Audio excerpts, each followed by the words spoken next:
ప్రత్యక్ష దైవం శ్రీ సూర్యనారాయణ స్వామి రథ సప్తమి పర్వదినం సందర్భంగా కావలి పట్టణంలోని బృందావనం కాలనీలో గల శ్రీవెంకటేశ్వర స్వామి దేవస్థానంలో విశేష కార్యక్రమాలు జరిగాయి. శాస్త్రోక్త పూజాదికాల అనంతరం వైభవోపేతంగా స్వామివారికి గ్రామోత్సవం నిర్వహించారు.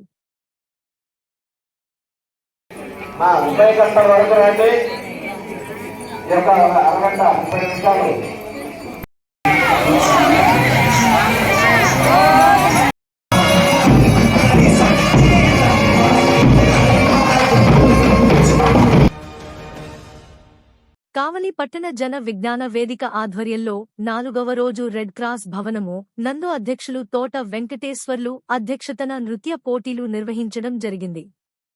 ఈ పోటీలలో సీనియర్ విభాగం నుండి 21 స్కూల్స్, జూనియర్ విభాగం నుండి 20 స్కూల్స్ హాజరవగా మొత్తం 150 మంది పాల్గొన్నారు.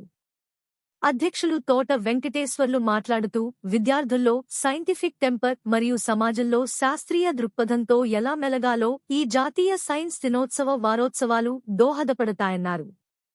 సీనియర్ డాన్స్ పోటీలకు ఉమా శర్మ, లక్ష్మి, జూనియర్ డాన్స్ విభాగానికి చంద్రశేఖర్, శ్రీకర్ల వెంకయ్య న్యాయ నిర్ణేతలుగా వ్యవహరించారు. ఈ కార్యక్రమంలో జనవిజ్ఞాన వేదిక ప్రధాన కార్యదర్శి గాదిరెడ్డి హరినాథ్, కోశాధికారి టి సుబ్బారామశర్మ, జిల్లా నాయకులు పాపిశెట్టి జానకిరాం, ఉపాధ్యక్షులు సిహెచ్ శారద, సంయుక్త కార్యదర్శులు ఖాదర్ భాష, కార్యవర్గ సభ్యులు ఎంవిఎన్ ప్రసాద్ రావు, కె జాన్, వివిధ పాఠశాల ఉపాధ్యాయులు, విద్యార్థులు పాల్గొన్నారు. అలాగే శుక్రవారం పాటల పోటీలు నిర్వహించగా మొత్తం విద్యార్థులు 130 మంది పాల్గొన్నారు. సీనియర్ విభాగం పాటల పోటీలకు S. Swarnalatha, S. Ramachandrarao, P. Arunasri మరియు జూనియర్ విభాగం పాటల పోటీలకు ఎస్. ఉమాశర్మ, జయశ్రీ, బి. సాయి లక్ష్మి న్యాయ నిర్ణేతలుగా వ్యవహరించారు. అదేవిధంగా శనివారం మధ్యాహ్నం 2 గంటలకు రెడ్ క్రాస్ భవనం నందు క్విజ్ పోటీలు జూనియర్, సీనియర్ విభాగాల్లో నిర్వహిస్తారని తెలియజేశారు. ప్రధానోపాధ్యాయులు మరియు ఉపాధ్యాయులు విద్యార్థులను ఖచ్చితంగా రేపు మధ్యాహ్నం 00 గంటలకు హాజరయ్యేటట్లు చూడాలని కోరినారు. ఈ కార్యక్రమంలో జన విజ్ఞాన వేదిక అధ్యక్షులు తోట వెంకటేశ్వర్లు, ప్రధాన కార్యదర్శి గాదిరెడ్డి హరినాథ్, కోశాధికారి టి. సుబ్బరామశర్మ, సీనియర్ జెవివి నాయకులు K. Rammurthy, retired diet lecturer, ఉపాధ్యక్షులు కె. హరినారపరెడ్డి, జిల్లా నాయకులు పాపిశెట్టి జానకిరాం, సంయుక్త కార్యదర్శి శ్రీకర్ల వెంకయ్య, కార్యవర్గ సభ్యులు ఎంవిఎన్ ప్రసాద్ రావు, ఎస్. రమణయ్య, కె. జాన్, వివిధ పాఠశాల ఉపాధ్యాయులు, విద్యార్థులు పాల్గొన్నారు.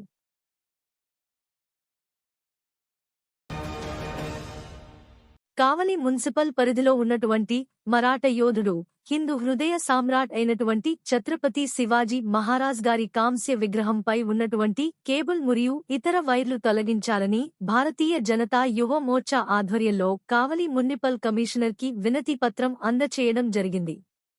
ఈ సందర్భంగా జిల్లా అధ్యక్షులు గుత్తా అశోక్ నాయుడు మాట్లాడుతూ ఛత్రపతి శివాజీ మహారాజ్ గారి విగ్రహంపై వైర్లను మున్సిపాలిటీ వారు యుద్ధ ప్రాతిపదికన తొలగించాలని, లేని పట్నంలో రానున్న 19 తేదీన శివాజీ మహారాజ్ జయంతి సందర్భంగా శుద్ధి చేసేటప్పుడు వైర్లను కూడా భారతీయ జనతా యువ మోర్చా తొలగిస్తుంది అని వారు హెచ్చరించారు.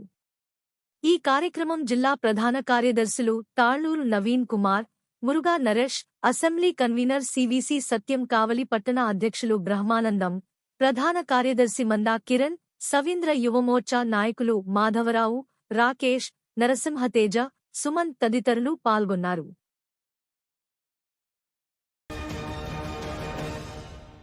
బీజేపీ ప్రభుత్వం తీసుకువచ్చిన నల్ల చట్టాలను రద్దు చేయాలని, ప్రభుత్వ రంగ సంస్థలను ప్రైవేటీకరణ ఆపాలని, రైతు పంటలకు చట్టం చేయాలని, పెరిగిన ధరలు తగ్గించాలని, కనీస వేతనాలు అమలు కొరకు పోరాటాలు సాగిస్తామని సిపిఎం నాయకులు తాళ్లూరి మాలాద్రి, రావి మాల్యాద్రిలు తెలిపారు.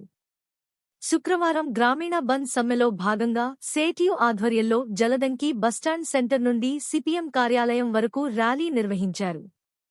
ఈ సందర్భంగా కార్మిక సంఘాల నాయకులు మాట్లాడుతూ కేంద్ర ప్రభుత్వం రెండవసారి అధికారంలోకి వచ్చిన తర్వాత 44 కార్మిక చట్టాలను సవరించిందని 4 ప్రమాదకరమైన లేబర్ కోడ్లను తీసుకువచ్చిందని వీటి వలన రైతులు కార్మికులు ఇబ్బందులు పడే పరిస్థితులు వచ్చాయని తెలిపారు. వ్యవసాయాన్ని కూడా కార్పొరేట్లకు అప్పగించాలని కేంద్రంలో ఉన్న నరేంద్ర మోడీ ప్రభుత్వం చూస్తున్నదని, ప్రభుత్వ రంగ సంస్థలను ప్రైవేటీకరణ చేస్తూ లక్షల మంది కార్మిక కుటుంబాలను వీధులపాలు చేసిందన్నారు. రైతు పండించిన పంటలకు గిట్టుబాటు ధరలు లేవని, నిత్యవసర వస్తువుల ధరలు పెంచి ప్రజలపై భారాలు మోపిందని, నిరుద్యోగులకు ఉద్యోగాలు లేనందున నిరుద్యోగం పెరిగిందని ఇచ్చిన వాగ్దానాలలో అమలు చేయడంలో పెరిగిన ధరలను తగ్గించటంలో కేంద్ర బీజేపీ ప్రభుత్వం ఘోరంగా విఫలమైందని దుయ్యబట్టారు. కేంద్ర ప్రభుత్వ విధానాలపై విసిగివేశారిన కార్మికులు, రైతులు, ప్రజలు రోడ్లెక్కి పోరాటాలు సాగిస్తున్నారని, కేంద్ర ప్రభుత్వ విధానాలను మన రాష్ట్ర ప్రభుత్వం అమలు చేస్తున్నదని, అందులో భాగంగా ఇంటి పన్ను, కరెంటు ఛార్జీలు, నీటి పన్ను భారాలు ప్రజలపై మన ప్రభుత్వం మోపిందని, ఈ రెండు ప్రభుత్వాలకు త్వరలో ప్రజలు తగిన గుణపాఠం చెబుతారని హెచ్చరించారు. రైతన్నలకు వరి సాగుకి నీరుస్తామని చెప్పి ఇప్పటికీ ఇవ్వకుండా ఎండిపోయినప్పుడు ఇస్తారా అంటూ వెంటనే రైతన్నలకు నీరు ఇచ్చి రైతన్నలని కాపాడాలని వారు కోరారు. ఈ కార్యక్రమంలో వేలమూరి శివశేఖర్ రెడ్డి, దమ్ము దర్గాబాబు, మేలంగి ఆంథోనీ బాబు పాల్గొన్నారు.